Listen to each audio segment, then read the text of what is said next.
అందరికీ నమస్కారం. నా పేరు Jyothi Arraji, track and field athlete, 100-మీటర్ hurdler, Asian Games medalist and Arjuna awardee Olympian. రీసెంట్గా ఏషియన్ ఛాంపియన్షిప్లో గోల్డ్ తీసుకొచ్చాను.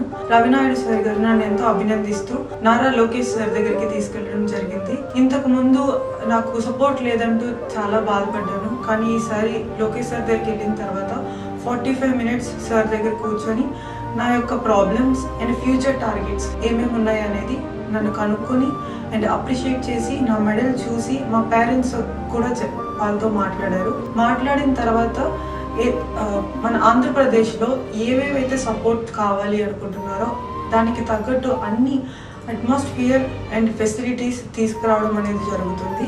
And also future next 3 years తర్వాత ఒలింపిక్స్ రాబోతుంది. దానికోసం నేను ఏ విధంగా ప్రిపేర్ అవ్వాలనేది నాకు ఒక అన్నలా తోడుగా ఉండి అన్ని విధాలుగా నేను సపోర్ట్ చేస్తాను. ఓన్లీ ట్రైనింగ్ పర్పసే కాదు, న్యూట్రిషనిస్ట్, ఫుడ్, విదేశాల్లో ట్రైనింగ్ చేయాలనుకున్నా సరే, ఏ విధమైన సపోర్ట్ కావాలన్నా సరే మన తెలుగుదేశం గవర్నమెంట్ అనేది నీకు తోడుగా ఉంటుంది అనేది నాకు భరోసా ఇచ్చారు.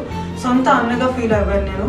So kind and also so పొలైట్గా నన్ను ఎంతో అభినందిస్తూ మాట్లాడారు. ఇలాంటి సపోర్ట్ ప్రతి ఒక్క అథ్లెట్స్కి దొరుకుతుందన్న నమ్మకం నాకు కుదిరింది సార్తో మాట్లాడేటప్పుడు. Thank you so much Telugu Desam for ఈ యొక్క అవకాశాన్ని ఇచ్చినందుకు. నాకు స్పోర్ట్స్ కెరియర్ కూడా నా Chandrababu Naidu sir 10-week academy start చేసినప్పుడే జరిగింది. అండ్ ఆల్సో ఇప్పుడు నా క్రాఫ్ట్ ఇంత ఎదిగిన తర్వాత కూడా నాకు వీళ్ళు సపోర్ట్ చేయడం అనేది ఎంతో ఆనందంగా ఉంది. Thank you so much.